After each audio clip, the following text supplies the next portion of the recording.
दोस्तों, ये कहानी उस इंसान की है कि जो जिंदगी में फर्श से अर्श पे पहुंचता है, फिर अर्श से फर्श पे आता है। एक इंसान जो कि सेंट्रल गवर्नमेंट में लेवल 10 का ईपीएफओ में कमिश्नर का रैंक का 1 लाख रुपए से ज्यादा की सैलरी जिसको मिल रहा है, वो इंसान सरकारी नौकरी छोड़ देता है क्योंकि उसको बिहार में पीसीएस ऑफिसर बनना था।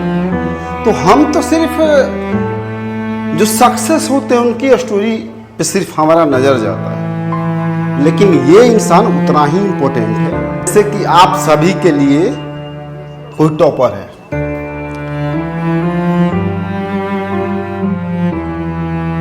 फिर 72वीं का भी अभी हम रेगुलर टेस्ट दे रहे हैं, वहाँ पे भी मेरा रैंक 1 आ रहा बढ़िया रहा।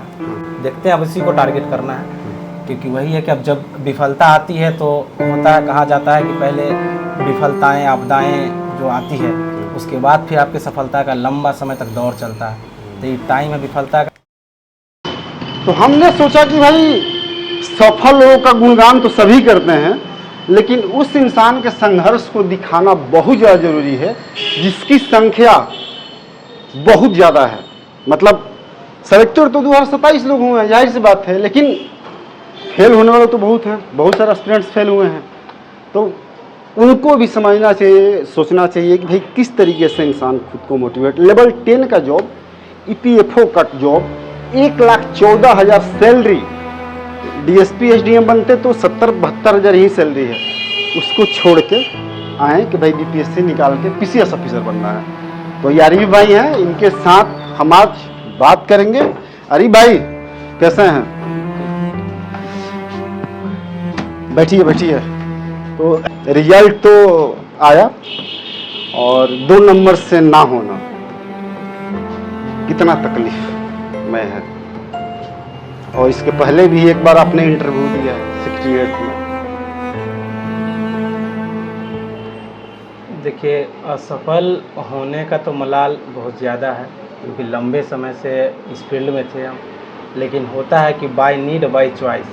तो बाय चॉइस था मेरा पीसीएस, इसलिए जो है हम बीपीएससी के प्रति अभी तक संघर्षशील हैं। हमने 2-3 इंटरव्यू दिया, लेकिन हाथ असफलता ही लगी। फिर भी संघर्ष जारी है। हिंदी मीडियम के प्योर स्टूडेंट हैं, थोड़ा सा अपने बारे में बता दीजिए ब्रीफ में, ताकि एस्पिरेंट्स जान सके। जी, मेरा नाम एमडी आरिफ है। मेरा जो गृह जिला बेगूसराय है, हमने अपने गृह जिला से स्कूली शिक्षा प्राप्त की है। एनएमयू से मैंने बैचलर किया था इकोनॉमिक्स में, तो वहाँ पे हम इकोनॉमिक्स में सिल्वर मेडलिस्ट थे एलएनएमयू यूनिवर्सिटी में। Silver medalist? जी, सिल्वर मेडलिस्ट थे। और फिर पीजी फर्स्ट ईयर में एडमिशन का पीयू में मेरा नाम आया, लेकिन ईपीएफओ में फाइनल सिलेक्शन हो जाने की वजह से हम फिर ट्रेनिंग के लिए चंडीगढ़ चले गए। लेवल 10 का जॉब था वो? जी, लेवल 10 पे स्किल का जॉब था। असिस्टेंट प्रोविडेंट फंड कमिश्नर में मेरा हुआ था। कितना मतलब अफसोस है उस चीज़ का? अफसोस तो बहुत ज़्यादा है। कह रहे थे हम पहले बात कर रहे थे कि 1,14,000 ना उसकी सैलरी था। अफसोस है ना? बहुत ज़्यादा अफसोस तो है, लेकिन बस वही है बाई चॉइस की पीसीएस मेरा पैशन रहा है कि नहीं इसी को करेंगे। और है ना कि एक मानव के लिए एक ड्रीम अचीव करना एक अलग संदेश देता है खुद को और एक समाज को। तो बस वही है कि अपना एक ड्रीम को पूरा करना है। सैलरी तो मैटर नहीं करता मेरे लिए बस मेरा सपना मैटर करता है। एक्चुअली हुआ क्या था कि आज रात में 11 साढ़े 11 बजे मैं इंस्टाग्राम स्क्रॉल कर रहा था। आरिफ भाई का उसमें रील आता है, 60-65 हज़ार इंगेजमेंट था उस पर। तो इन्होंने लिखा हुआ था कि ऐसे होता है ना कि 68 में पीटी हो गया, मेंस हो गया, इंटरव्यू हो गया, फिर फाइनल, ऐसे लोग बना के डालते हैं। तो हम इनको मैसेज किए कि भाई कहाँ हैं गुरु, तो बोल रहे हैं कि भैया आप मैसेज किए बहुत अच्छा लग रहा है। तो हम कहें कि नंबर दीजिए, आप भाई हैं, बात करते हैं। तो कह रहे हैं, ये बोले ये कि भाई जो सेलेक्ट हो रहे हैं मतलब उन्हीं की वैल्यू है सिर्फ। कहीं कह रही भाई उन लोगों से ज़्यादा वैल्यू आपकी है, हम जरूर आपसे मिलेंगे तो हम वहीं आए। कहें कि आप लेवल 10 का जॉब छोड़ के यहाँ आए हुए हैं, चंडीगढ़ में मस्त जिंदगी होगा, पटना से तो बहुत बेहतर है। और उसके बाद में ये सारा होना कितना तकलीफ देता है, आप खुद रिलेट कर सकते हैं। जो इंसान अचीव कर चुका है उसके बाद में फिर वो छूट जाना, और जो पाने के लिए जो सोच रहा है इंसान, प्रयास कर रहा है, वो नहीं मिल रहा। तो ये बताइए अब क्या प्लानिंग है आपका, मतलब कि अब कैसे रखेंगे खुद को और क्या आगे प्रिपरेशन वगैरह चलेगा?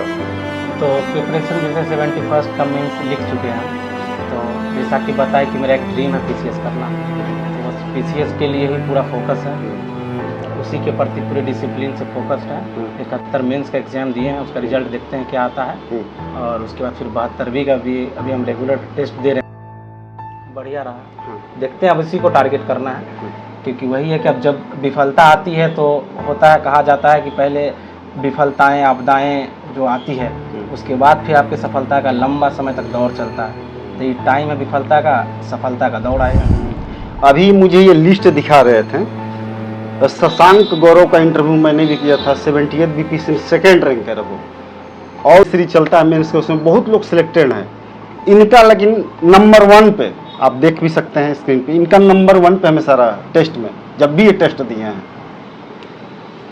किस्मत, मैंने किस्मत को दोष ही देना चाहिए, और किस्मत क्योंकि इतना सब कुछ होने के बाद ना, इतना आदमी जब आगे बढ़ जाता है फिर वहाँ से नहीं हो पाता कोई चीज़ आपके फेवर में, तो लगता है यार किस्मत, हम आज जो चीज़ मिला वो भी चला गया।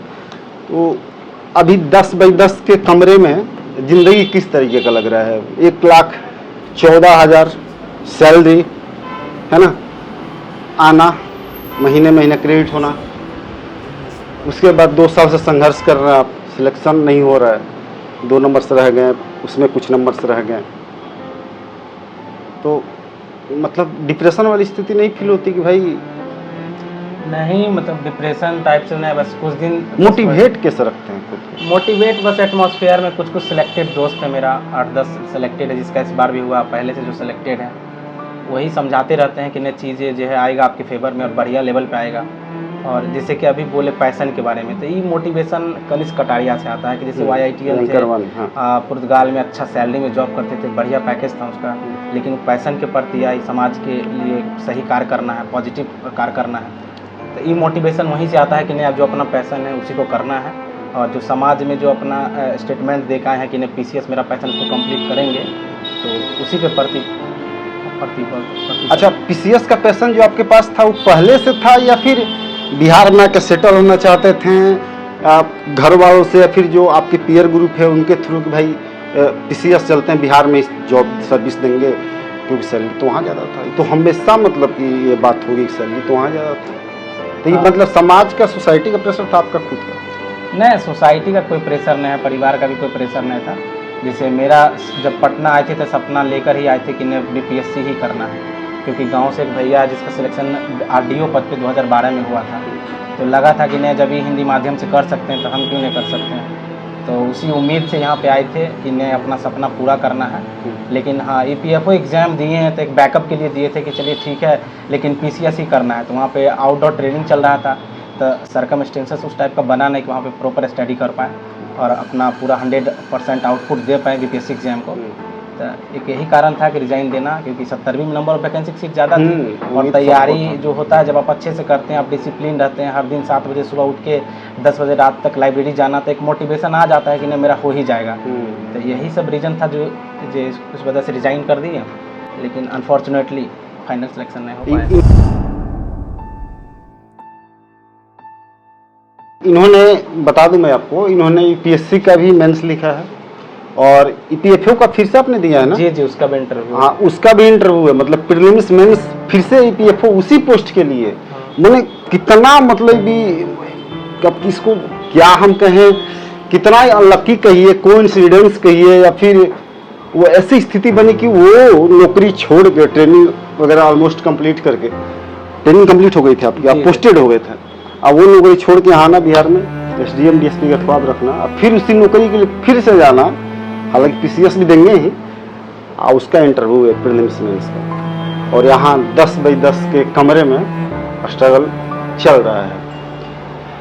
आप तो इतना मुकाम तक पहुँचे भी हैं, और मैं पूरा, मुझे उम्मीद है कि अगली बार आपसे जब भी मुलाकात होगी तो आप सिलेक्टेड होंगे PCS अधिकारी होंगे, UPSC क्रैक किए होंगे, उस समय आपसे मिलेंगे। ये 10 बाई 10 का कमरा, इधर कोने में धूल फाकता हुआ अलमीरा। अब एक बैचलर लाइफ में ही आ गए हैं। बैचलर मतलब तो अभी शादी अब हुई नहीं है, लेकिन चंडीगढ़ में 1,14,000 सैलरी में मतलब अच्छा फ्लैट रखे होंगे आप, इस तरह तो रहते नहीं होंगे। लेकिन फिर से आप उसी दुनिया में आ गए हैं जहाँ पे संघर्ष इनका फिर से स्टार्ट है। इधर किताब का एक तरीके से रेक और ये की तह बना हुआ है। इधर जो अपने सामान होते हैं छोटे मोटे वो, इधर बेड स्टूडेंट्स का जैसा होता है प्रिपरेशन के दौरान कुछ चीज़ें काफ़ी मेसअप होता है उस तरीके से। उधर इनका एक रूम पार्टनर जो है उनका सारा लगा हुआ है। उम्मीद है कि आप आरिफ भाई बहुत बेटर करेंगे और आपके साथ हम फिर जुड़ेंगे। इससे आप बहुत बढ़िया करेंगे लाइफ में, क्योंकि आपने उस चीज़ों को छोड़ा है जो आप ऑलरेडी रिसीव कर चुके हैं, और उसको छोड़ा तो आप उससे अच्छे पोजीशन पे ही जाएंगे। और ये आपने स्टोरी, अपनी जर्नी शेयर किया, जिससे कि और स्टार्ट मैंने जर्नी तो इनका स्टार्ट है ही। हम एक फिर से इनसे कनेक्ट होंगे। यही है एक छात्र की जिंदगी, एक एस्पिरेंट की जिंदगी, एक ऑफिसर की जिंदगी। ऑफिसर मीन्स ऑलरेडी ऑफिसर थे, कमिश्नर के पोस्ट पे EPFO में, वहाँ से छोड़ के आना PCS के लिए, और इस 10 बाई 10 के कमरे में फिर से कैद होना, ये कितना पीसफुल होगा, कितना पेनफुल होगा, आप इसका अंदाज़ा लगा सकते हैं। तो ये स्टोरी हमने कवर किया इसलिए कि ताकि आप जो भी एस्पिरेंट्स हैं, जो भी स्टूडेंट हैं, जो कॉम्पिटिटिव एग्जाम की प्रिपरेशन करते हैं, तो कभी भी आपकी ज़िंदगी में फुल स्टॉप नहीं लगता। अरे भाई है ना, बिल्कुल बिल्कुल, लड़ते रहना है और आगे बढ़ते रहना है। अरे भाई बहुत बहुत शुक्रिया आपका। तो ये हमारे साथ आरिफ भाई थे। आरिफ भाई से हम फिर जरूर कनेक्ट होंगे। शुक्रिया दोस्तों। कैसी लगी आपको ये ट्रू और इंस्पायरिंग स्टोरी? आप हमें कमेंट करके जरूर बताएं, अपनी राय लिखें। और यदि आपके पास ही कुछ ऐसे ही स्ट्रगलिंग स्टोरी है तो आप हमें मेल करें openwindow1@gmail.com पर, या फिर हमें इंस्टाग्राम से भी जुड़ सकते हैं openwindow.official पे। हमें इंस्टाग्राम पे मैसेज करके हमें बताएं, हम आपके स्टोरी को सबके सामने रखेंगे। Thank you.